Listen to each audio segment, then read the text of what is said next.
The house lies at the heart of a lifelong adventure, lived from the Arctic North to southernmost New Zealand, and this is its lead player. Peter, how are you doing? Thanks for having me. I must say, I'm jealous. I feel like every man deserves a man pad like this one. Well, I agree.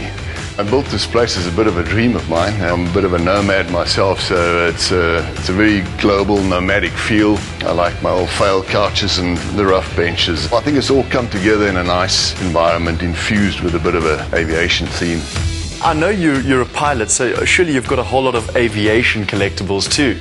There are a few indeed. I've got the ejector seat out there. Okay, well, I take it's non-active, so it won't eject me. Doesn't work at all, but it's nicely polished up. And these are kind of aviation chairs. Yes, they've been built to make them look like aviation chairs from the old wings of DC-3s typically, you know, with the studs in and the leather seats. And that contraption outside? Let me show you what that is. It's a telescope made in 1957 by Carl Zeiss. It is built for the Germans on the Berlin Wall. Obviously, it's a telescope, almost like a submarine effect. Who knows what they used it for? Oh, okay, so now you basically use it to look at girls in bikinis on Bloberg Beach. Yes, indeed. Why not? You know, just look across the yonder here. It's only for looking across the bay. Once you've seen how he commissioned a 737 engine cowling into a bar, you realize everything demands a second look. This almost looks more like a cigar bar than a kitchen. It is. Well, I try to create an atmosphere where people would like to gather. And I started off by getting this old Burmese teak. It was probably an original bookshelf before this. And then I found this countertop which I've used as a bar counter in the kitchen here, and it's got nearly a 10-centimeter marble slab on it. It took 13 of us to carry it up here. It was quite a mission. And with a nice light. It's from the old British Industrial Revolution, and from the 1950s. It's called the Roman helmet light because of the shape of the light. We drink and we don't smoke cigars here, but we have a good time here.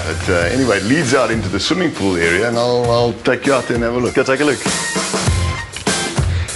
This is actually very clever because you've created an illusion of space and you don't see the wall anymore. Yes, actually, and it's quite easy to install. We just put mirrors on the whole back wall, and it just creates nice depth, and with that you get this beautiful backdrop. These two palm trees, lion's heads, this old heritage home here with Table Mountain over there, and it just finishes it off very nicely. And then these are two old original deck chairs from the Queen Elizabeth. From the QE2? Actually the QE1. Oh, so it's even older. Yes, yes. Also found them on one of my little trips. Again, a nice little collectible that I've got. And a pool that leads into the house. Half of the pool is inside the house, and it saves a lot of space here, of course, and it creates a nice atmosphere when you walk up the stairs and looking through your stairwell. Yeah. Brilliant. Yeah. Why is the master bedroom his favourite? Well, with Koya carpeting, 20s fittings and gas-fired warmth, it's every bit a cabin in the woods, with a few extras. Peter, what a centerpiece. This really is a shower fit for a king. I wanted a shower with a view, and we cleared out the room, and I brought in this 5-meter pillar. It came out of a harbour in Accra. It's actually an African hardwood, Iroka wood, and installed the column, and then built the glass shower around it, and then the rest of the room just followed from there. The bath? Well, good question. I was thinking about a bath. We needed a bath. Yeah. It's actually up here. If you step back, you'll see it's up there. Now that's a bath with a view. Yes, and having it up there gave me an opportunity to create a nice staircase up, which leads you up to the whole bathroom area up there.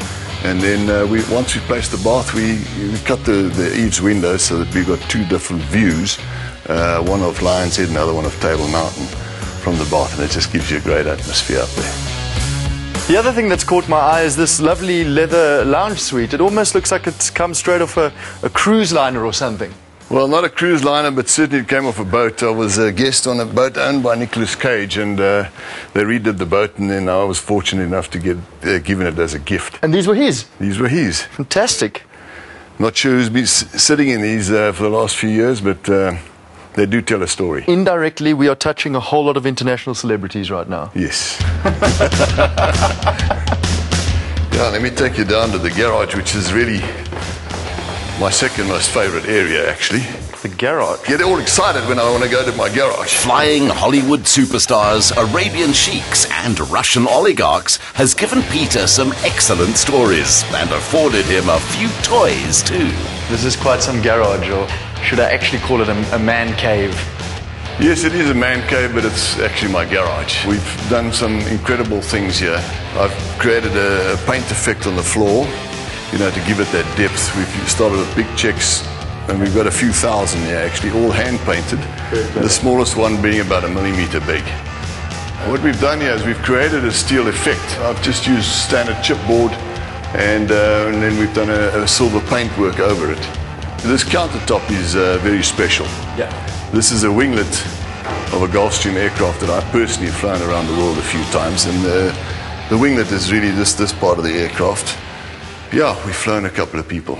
I can see by the pictures you've flown Mr. Nelson Mandela, Steve Tyler from Aerosmith, just to name a few. Yeah, Steve Tyler, we also flew him in a Gulfstream on his 3-month 9 Lives tour around America.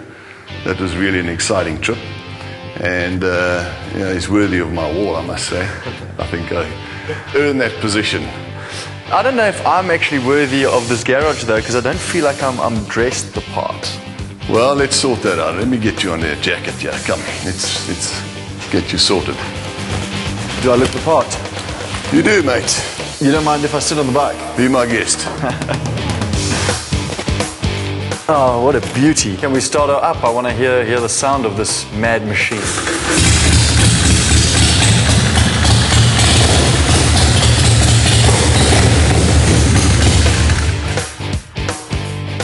How about that? This thing is so noisy. Your neighbors must seriously complain. Now, I've got a solution for that. I've actually padded the doors, soundproofed the garage, because we do tend to make a little bit of noise here once in a while.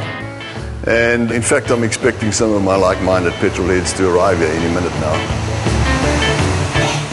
It kicked off with a scooter in the 70s, then turned into his motocross phase, and has now become Peter van der Spey's fully fledged love affair with engineering's finest machines. Not forgetting his day job at the controls of a Gulfstream jet. Let me try and wrap my head around this. To be a petrol head, you need a car or a bike that looks like a work of art, and you need a really cool biker jacket. But what else? You need to be creative.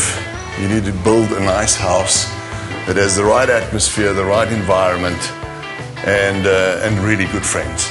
That's excellent, but should we go start that bike up again? Yes, let's go and do it. These flyboys have it really hard.